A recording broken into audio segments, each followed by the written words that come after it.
Maybe you're a superstar, expert, wilderness, backcountry, bona fide professional raised by Davy Crockett on a mountaintop, or you're a city slicker like me trying to get outside, get into the outdoors without getting lost. SLV Go has some things going on to help get folks into some good old-fashioned outdoor recreation. That's what I'm going to talk about today on Wellness Time.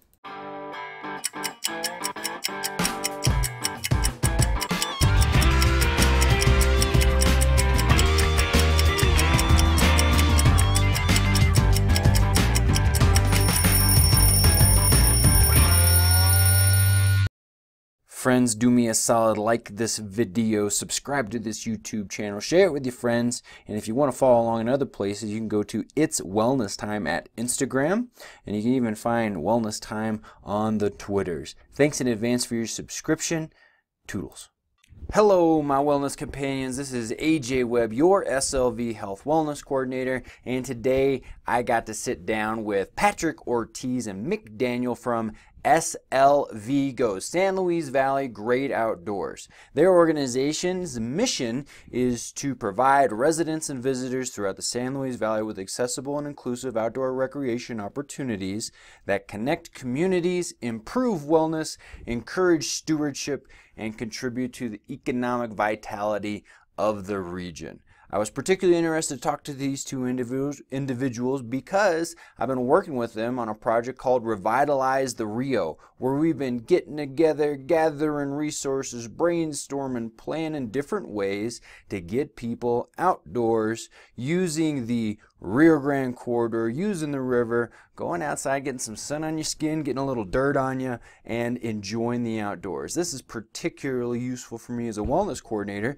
because down here in southern Colorado, we got a lot of sunshine, we got a lot of great opportunities to go spend some time outdoors. For me personally, going out and hunting is a motivator for me to stay fit. So I hope that learning about SLV Go, listening to the stories from Patrick and Mick and what they have to say about the projects they're doing at SLV Go will give you some information so that you can go get yourself outdoors, keep yourself fit, and have a good time here in the San Luis Valley enjoying all of this wonderful Mother Nature. I know you will enjoy this episode. I do have to give you a heads up that in the process of filming with 3 people, a new thing for me, I lost footage. So the last half, there's no video as far as you don't get to see Mick and Patrick's pretty faces on there. You get to see the SLV Go logo. So I'm sorry for the goof, but it's part of the learning curve. Again, I know you will enjoy this episode of Wellness Time.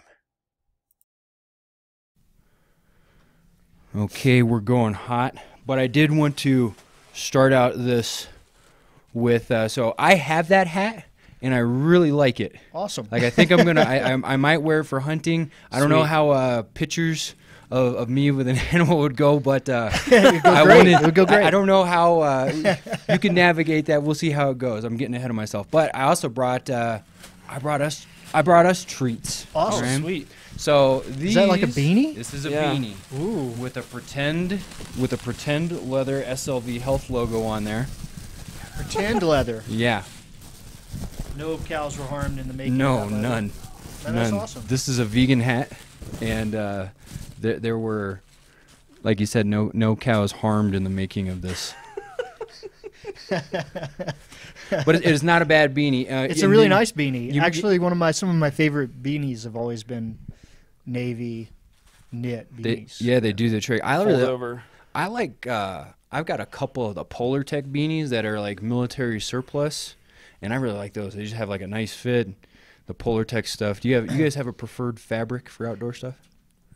I like wool. Yeah.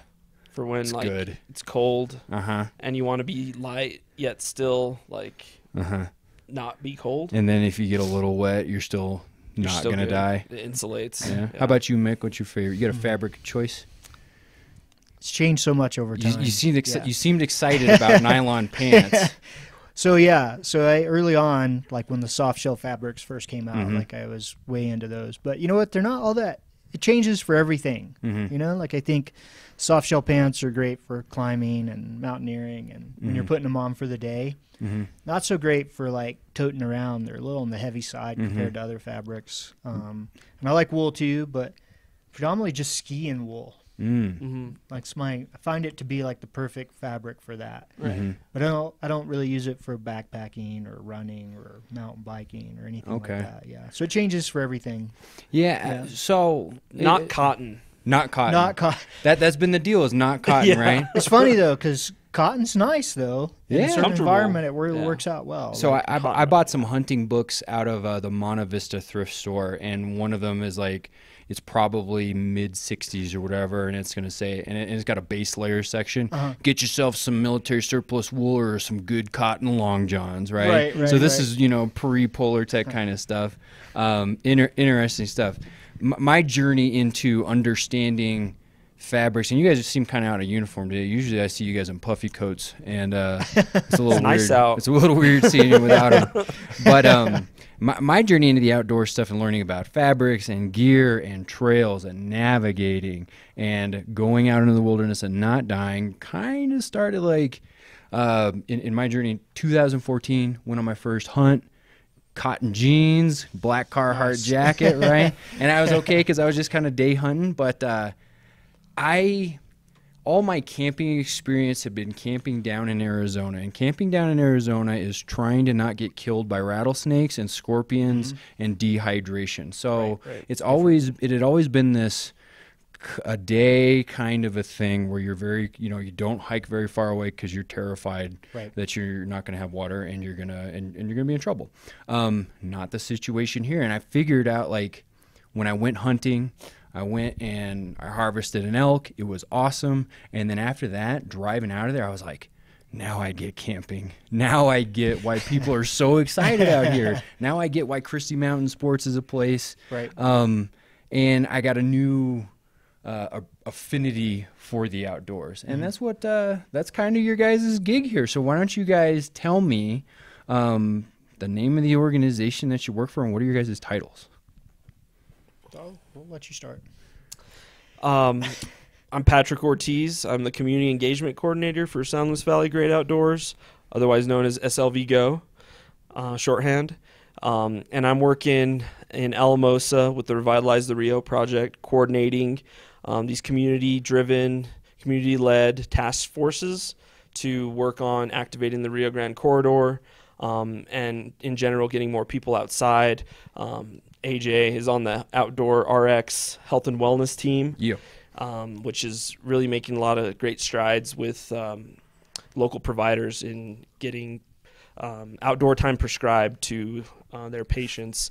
I also coordinate the GOCO Generation Wild grant in Alamosa. So with 5 partners, Boys and Girls Club, City of Alamosa Parks and Rec, SLV Rattlers, Rio Grande Watershed Conservation Education Initiative, RigWiki, and who am I missing?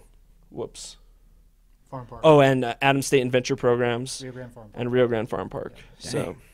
Well, you don't sound very busy, and that seems like a really uncomplicated kind of thing to explain. I should have known better than be like, hey, what do you do?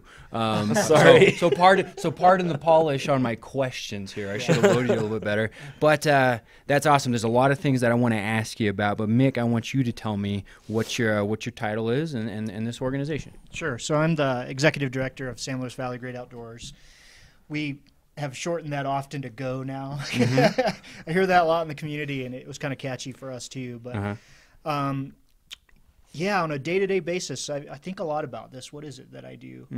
And what we really try to do... You're talking to a wellness coordinator, okay? Right. So what we really try to do is work in communities to develop trails and outdoor recreation opportunities. Try to make that as inclusive and accessible as possible, specifically so that people don't really have to drive, 30, 40 miles to get to an outdoor resource, whatever that may be. Ideally, that's available in town. And I think, overall, we have a pretty strong belief that, by doing that, we're going to increase the economy of a place. we like to be involved in stewardship. So once those resources are down, like how do we take care of them as a community?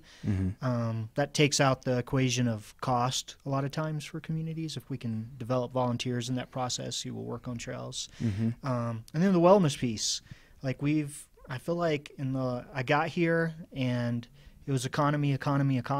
And then over the course of the last 2 years, like most of my conversations have really been with health and wellness folks. And I think that the research coming out about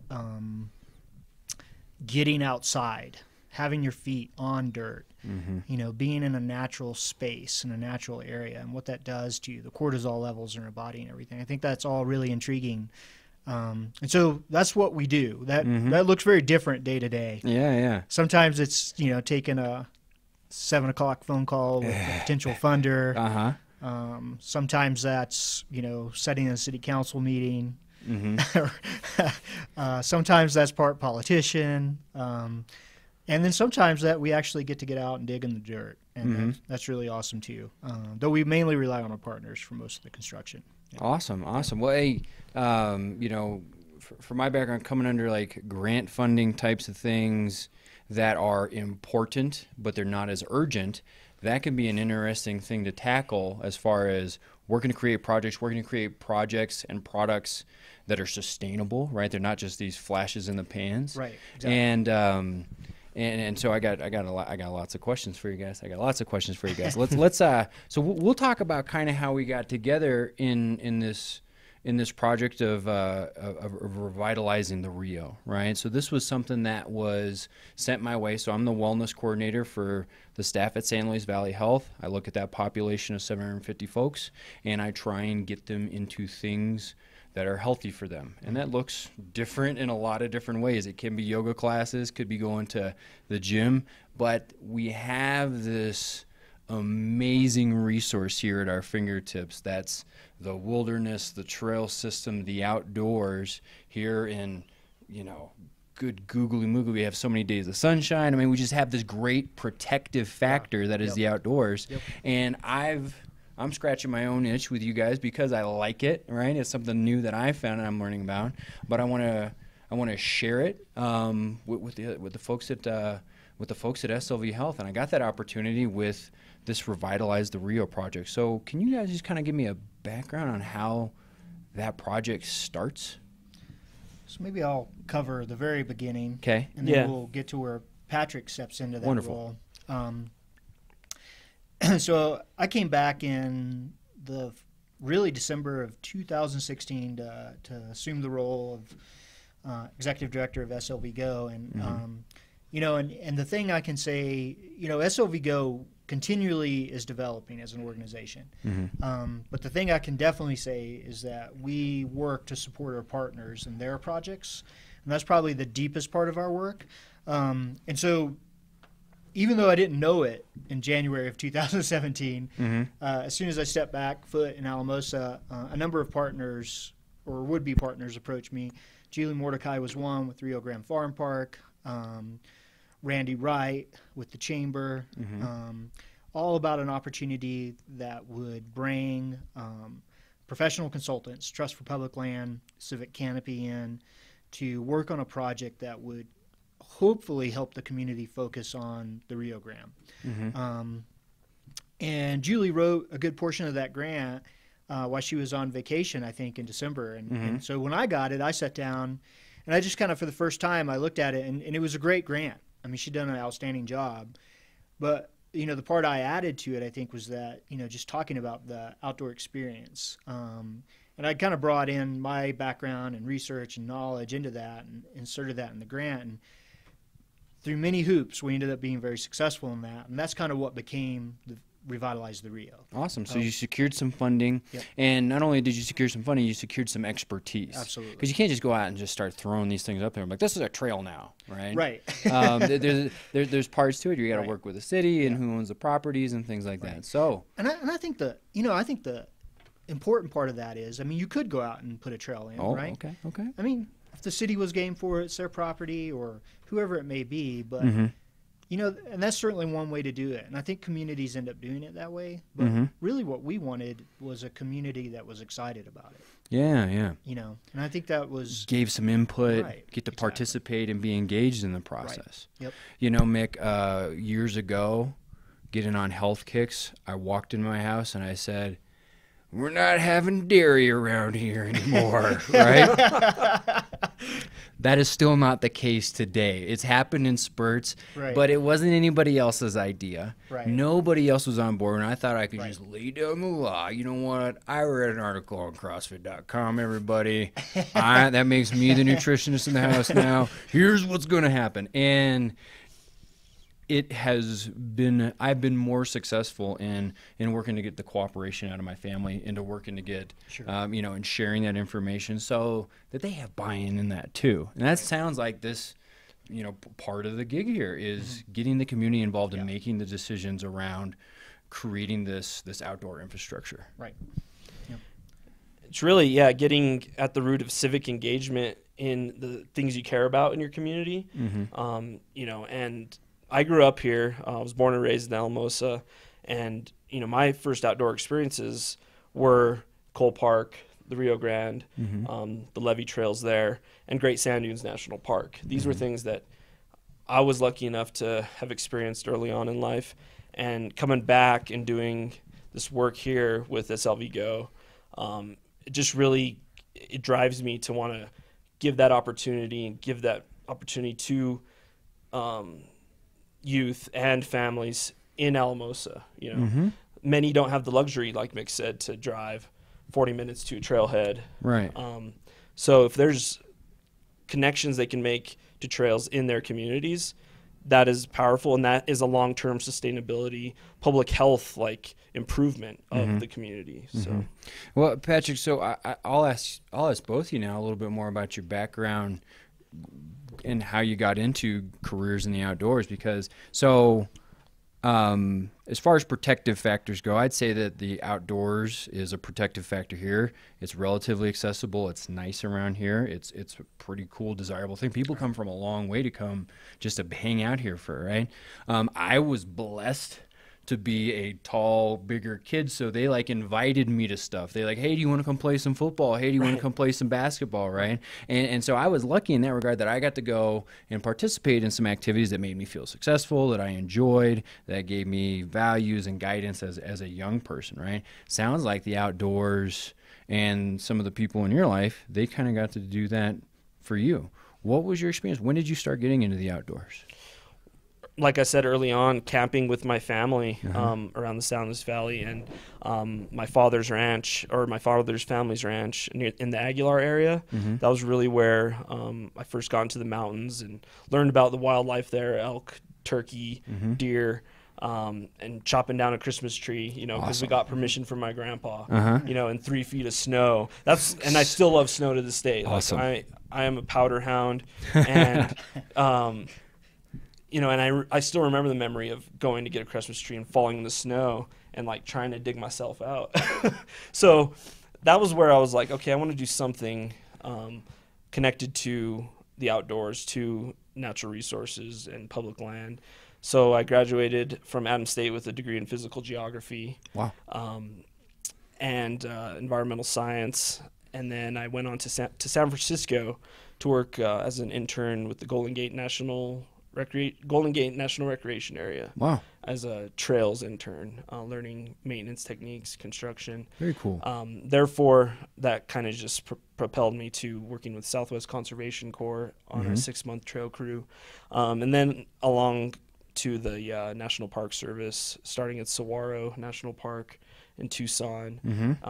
Great Sand Dunes for a season, and most recently with City of Boulder, Open Space and Mountain Parks. Awesome. Leading a trail crew up there. So all great places, and there was still a pull to come home, and getting this opportunity to get back here, and the pace of life here, and kind of the sense of community that I've never really felt anywhere else was what brought me back. So that's kind of how I landed back here. There we go.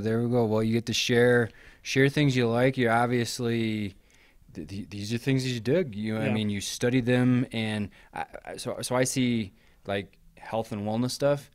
I like it a lot. It's just you know, I have the behaviors, I did the things so I could be a part of them, and I see that with with yourself too, and then that desire to share it with either a younger generation or other people so that they can share it with their kids. So, and that was a thing for me working with Mionamo Prevention with a program for at-risk youth, was like I wanted to kind of give that same, hey, come over here, you can do cool stuff and be a good person and be productive, even though they weren't, you know, 6'3", 230 pounds, right? They didn't have a sport to invite them to. So. Exactly. And, you know, I have to say there's been mentors along the way that have really encouraged me. And, you know, in times of trial or whatever through school, I've always had someone give me that extra boost. You know, Mr. Jerry Reed, he was at Alamosa High School, history and government teacher, and Dr. Jared Beaton, Adams State University, Earth Science. They really, you know, saw something in me and wanted to see me succeed and pushed me to, you know, complete my degree and look for opportunities elsewhere and realize that you can realize you don't have to go die a slow death of 40 hours a week in something that you hate. Exactly. You know, well, and that's, you know, I worked. Bless those people that do those things, but there are individuals sitting behind desks right now that don't like that, or whatever industry there is, and so like I respect to Patrick Ortiz, because you get to be a part of something on a regular basis that you're passionate about. You're willing, you know, passion is something that gets thrown around a lot, right? Sure. Passion means suffering, like something you're willing to suffer for. And I'm sure there's parts of your job that, like, you get to do the cool stuff, but there's probably stuff that's really hard and it's not your preference, right? You know, but you're able to gut through that because it's a at challenge, the end of the day, you're sharing the outdoors. Very nice, very nice. Mick, will you tell me, were you tell me about your story. How did you start enjoying the outdoors? Where's it start for you? Yeah, it's funny. I played football. I actually was in the marching band for a bit. Where are you originally from? So I was in Alabama, but well, generally the Southeast, really. Okay. Dad was in retail after he finished Vietnam, and so that was before the big conglomerates like Walmart, et cetera, though he did end up working for Walmart. And so we moved around quite a bit as his career took off, generally through the Southeast. I think I lived in every southern state except Florida, you know, before I was like 12. But we ended up in a little town called Roanoke, Alabama, and ended up living out in the country just a little bit. And that was probably about the time I was like 10, 11 years old. We had incredible landscape behind our house. You don't think about Alabama in that way, but it was, I'm sure it was private property, but you know, it was a big swath of land and nobody was really out there. So as I developed friends in that community, like, we spent more and more time outside. So I loved being outside. We had a really incredible creek on the property with cliffs, and I mean, we just spent all summers there doing that. And then as I got old enough to hunt, we certainly spent tons of time tracking animals and hunting. And a little known fact about me to this day, I've never actually shot a deer. Oh, snap. But I have hunted them many times. Okay. Well, I enjoy eating it. Yeah. Just never found one that I was excited about shooting when it came down to it. Okay. But it's just funny. I'm a avid meat eater. I have no problems with it at all. Just always kept waiting for the perfect animal, I guess, for some reason. Maybe it's not there. Good for you. I think that's trophy hunters. It wasn't so much about a trophy as much as the experience, I think. Yeah. But you know, that's kind of how I started. We didn't have a lot of opportunities in the rural South. I think baseball, football, basketball was kind of our thing. I had a good arm. I could throw a ball really fast, but I had a pinched nerve, and it would go off and take me to the ground, so I was no good at baseball. And ended up playing football for a couple of years. And then really just chose to work, I think. I was as a gym rat, too. I was way into lifting and being in the gym. And then by the time I got to college, really for me, mountain biking was kind of the entry point in the outdoors. Like, it was just kind of becoming a thing in like 1990. Where did you start going to college? It's a little college called the University of Montevallo. Okay. It's, just south of Birmingham, Alabama. And, I for some reason I got linked into mountain biking. I can't remember all the details. I remember it was a reach to be able to afford a bicycle, you know, that was like trail worthy, and it was a struggle, but I made it happen. And then some other folks that I was going to school with got more involved, and we kind of had a group that were doing quite a bit of riding there for a while. And then somewhere in there, this is pre-internet, right? Got to think about this. Like, it's hard to remember. This is like 1990, 1991, and stumbled across you know how at the end of all the staircases there are flyers about things to do in college, right? Stumbled across well, actually, I was trying to get into the backpacking course in college, but it was such a popular course, and in that day and age, you couldn't, like, freshmen registered last, right? And so I could never get in. I tried for like 3 semesters to get into this course and could never get in. It was always filled up. And so I stumbled across this flyer for an Outward Bound course, and, you know, pulled the postcard off, sent it in the mail, got the catalog back. This is the old school way it all happened. And you take the whole flyer. No one else is going to see this. no, just the one card, just the one mail card. But got the catalog back, you know, thumbing through it, and then, you know, and being an overconfident 19-year-old white male, like, saw the instructor development course in the back, and just put an application in, like, and was turned down, right? Had zero experience outside. And then about December, I was at my girlfriend's house for the holidays, and they called and had a spot open up, and I guess I was able to work out. Got Good old serendipity. Yeah. There we go. Yeah, so that was a 55-day instructor development course. Wow. For a guy who had never carried a backpack or gone climbing or any of that stuff. I didn't have any of that background, so it was life-changing to say the least, but I'm imagining you're like walking, like, you ever seen The Right Stuff? Like, you got your backpack and you're just, I did it. Yeah, it was crushing. Actually, it was really hard. I bet it. Well, 2 I've been months. trying to figure out how to hike, hunt, and backpack all at the same time. Right. Yeah. And that's a steep curve, boys. That's a real steep curve right there. I remember just being physically crushed by it, and I felt like I was in great shape, you know. But so, is that your introduction to Colorado, or did you do that down south? that was actually in North Carolina. Okay. Yep. Okay. When do you get to Colorado? Yeah. So I ended up. I finished that course, and in the 90s there just wasn't much, like, there weren't college degrees in outdoor recreation or education. So I ended up just being able to pick up jobs just about anywhere I wanted with that 55-day course. I had a lot of skill sets, and they weren't readily available, and already then there was actually a demand. You know, it was like crickets at my house when I go home, because I dropped out of college to, like, pursue this outdoor thing, you know. Nobody really liked this idea. But anyway, so I worked all over the country. Yeah, I worked all over the country through the 90s and ended up back in Brevard, North Carolina, working for a summer camp program, running all of their outdoor logistics and outdoor programming as a management position. And just realized I was always going to be kind of middle management best if I didn't go back to school. I had made good friends with a professor by the name of Mark Wagstaff, good friend and mentor.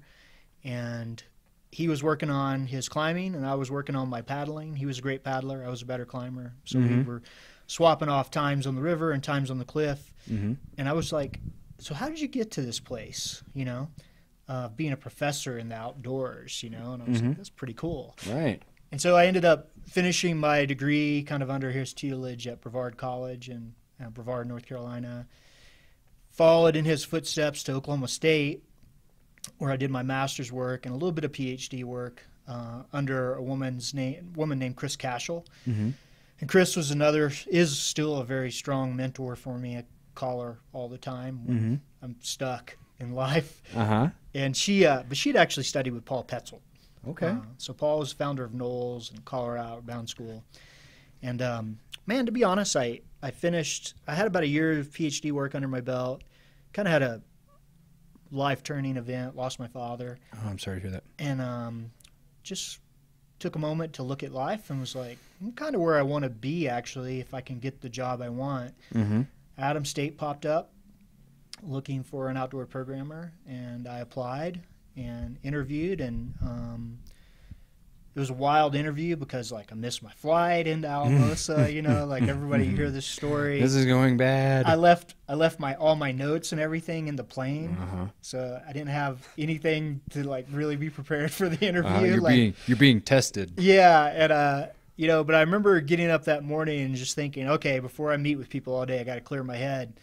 So I just got up and I went for a walk. You know, I ended up downtown walking and like running into all these people, and people were just like as friendly as they could be. And even before I started the interview, I called back my to-be wife. I hadn't married my wife yet. And said, hey, I think this is the place if this works out. Like, I like this place. How mature of you to pause. Like, that would be crippling to a lot of people.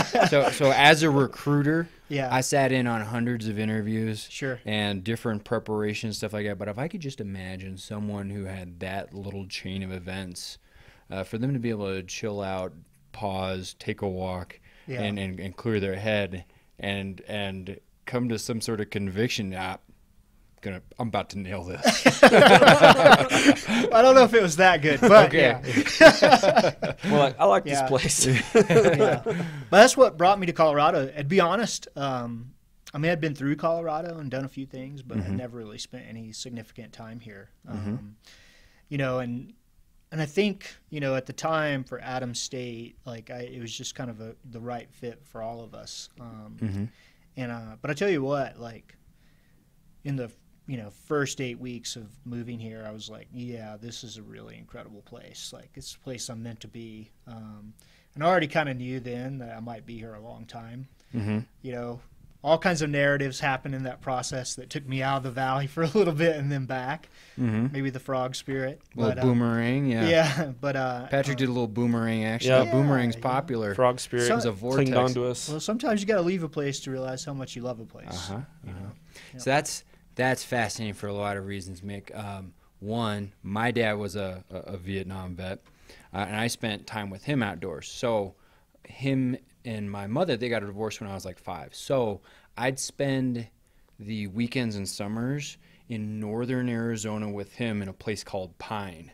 Pine is very much like this area. Payson, Arizona is very much like this area. And so we go bluegill fishing, we go shoot 22s, we would shoot pool at the bar. We would do a bunch of things together, and I always loved that this small townness. And then I'd spend the school days with my mom in Apache Junction, Arizona, butted up right next to Mesa. And I'm not gonna say that I didn't like it. There were some nice things about it, but I like the piney woods. Like, I prefer the pace and the opportunity to go out and you know, rascal about and spend time in the outdoors. So.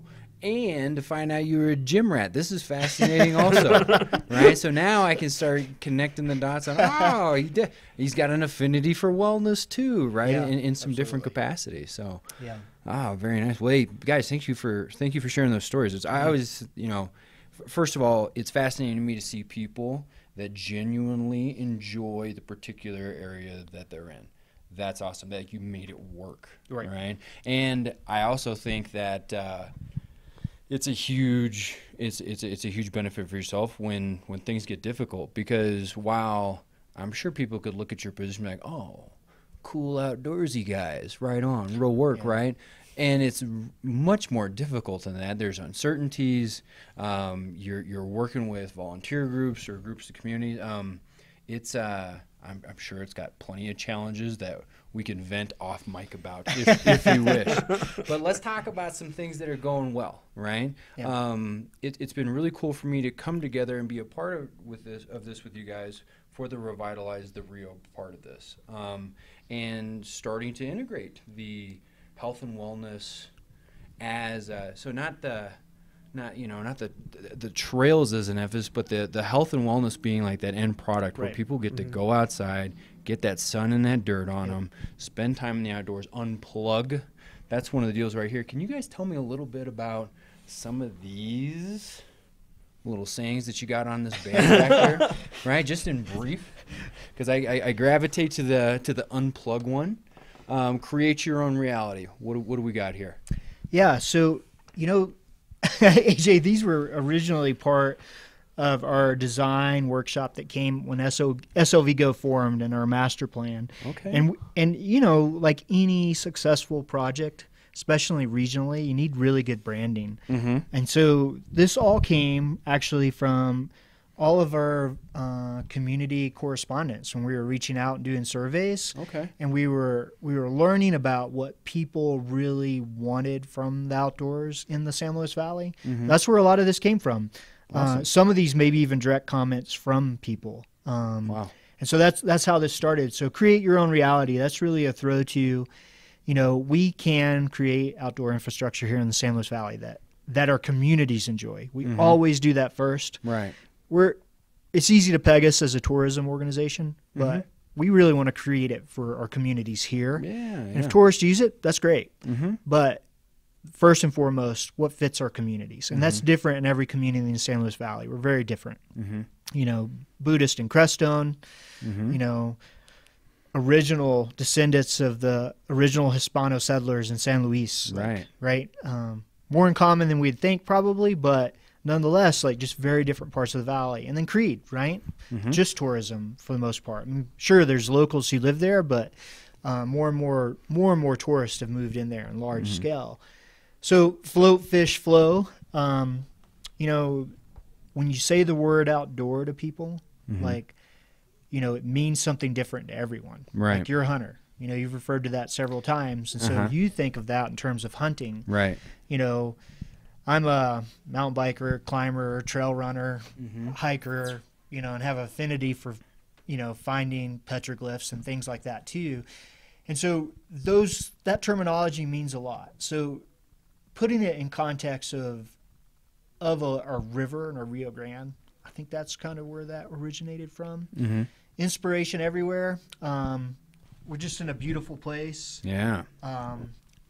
Sorry, I'm getting blown up. I have no idea. Oh, you're why. good. You're good. And then, you know, split from the crowd. I think one of the unique things about the San Luis Valley is we have a vast amount of open space. It's really an amazing place.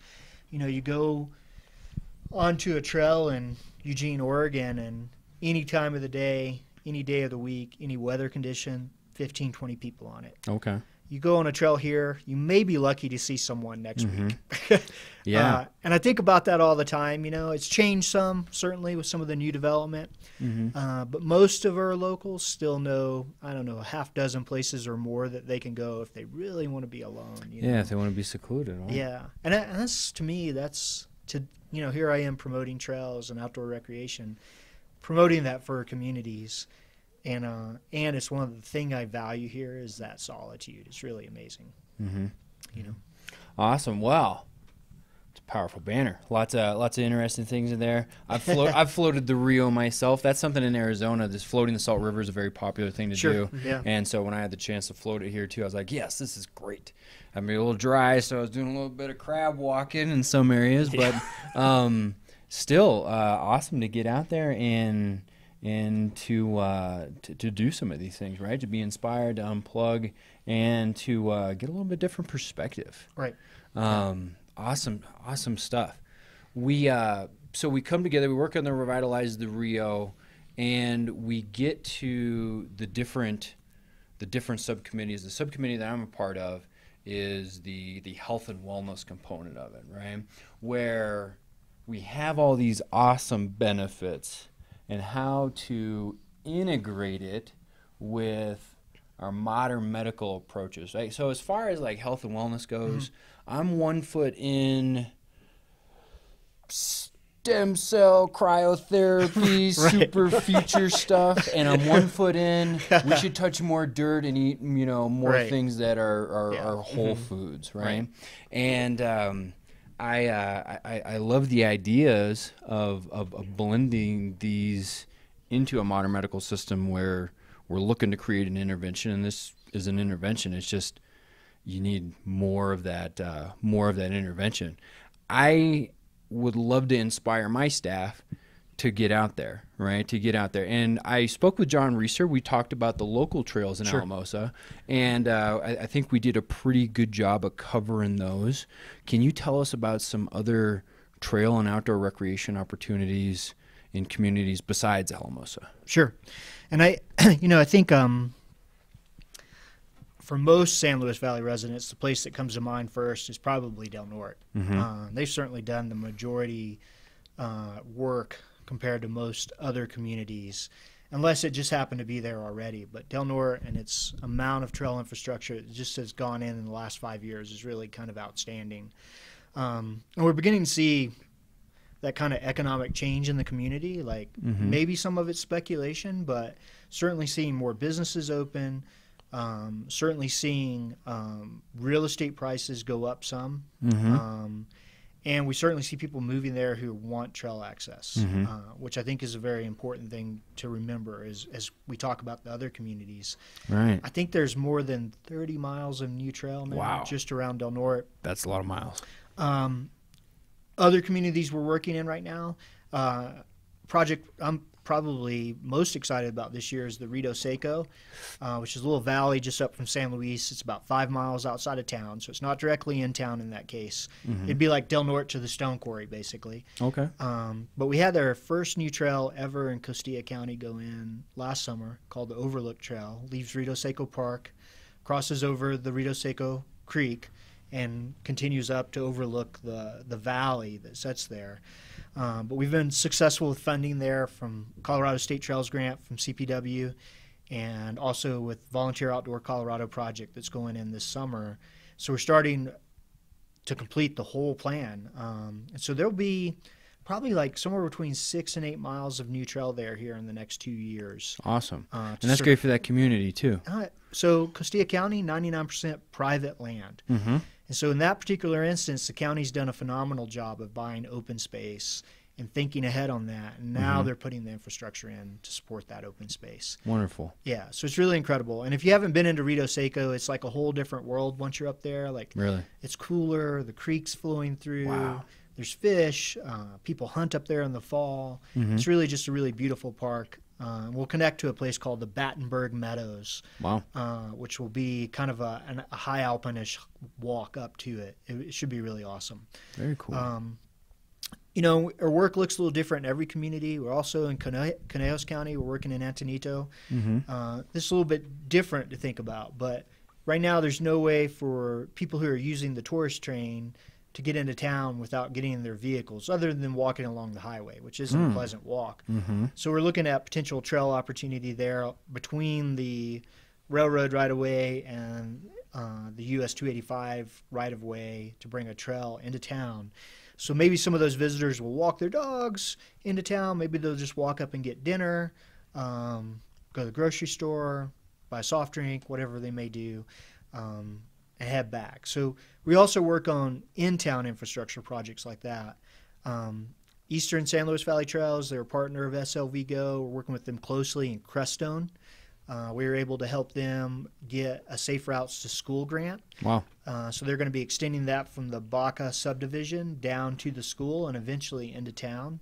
Wonderful. It'll be a walking, biking path. Give kids the opportunity to use that path. But hopefully, you know, in Crestone, there's only one way out of the Baca Refuge. There's literally one road, and there's quite a bit of traffic on it. So it's not safe to really ride a bike on. And this is going to open up that extra space. In that same group, we're connecting the town to their refuge, like we're trying to do here in Alamosa. And so they'll be working on that trail this summer, really in May with the VOC, Volunteers for Outdoor Colorado, will be connecting all the way to the refuge. So it's interesting. Crestone has trails, right? They're pretty steep. They head all the way up into the Sangre de Cristo Mountains. They gain elevation relatively fast. And so they also have, not only do they have kids, but they have a retirement community that's starting to grow there. So these trails down below provide a different opportunity. It's not as steep. It's not as rugged. Yeah, a little bit earlier in the progression to full-blown backcountry activity. You got it. Yep. Awesome. Awesome. Patrick, what about yourself? Other projects you're excited about here at SLV Go, things that are going on. What else do you want to talk about? So, you know, we got a Colorado Health Foundation grant that's going to help support the Outdoor RX programming, as well as bike fix stations, which would be placed in key areas, maybe one in town where people tend to, there's higher bike traffic, and maybe one in Cole Park near the pump track. So if someone's hitting those trails, they could know where to go to access a bike fix station, as well as the Teen Tech Academy out of Boys and Girls Club and Alamosa High School, working on some sort of mobile platform / app for trails, local trails, and being able to track, your time, and whether that might be using a platform that's already out there and kind of tailoring it for Alamosa residents. And then there's also a committee within Revitalize the Rio working on a signage plan. So starting to locate or decide on locations of signage as well as the content at each of those locations. And it would be a way to also say this is critical southwestern willow flycatcher habitat in certain sensitive areas along the riparian corridor. So that kind of gets to the stewardship piece and habitat protection along the Rio Grande. Perfect. If individuals want to learn more about SLV Go, how they can help you by donating some funds or more information about the trails, I'll link all of that into the description of this. Great. Yep. Awesome. Is there a website that people can go that's really easy off the tip of your tongue? What should they do if they want to learn more about this? Sure. slvgo.com. Okay.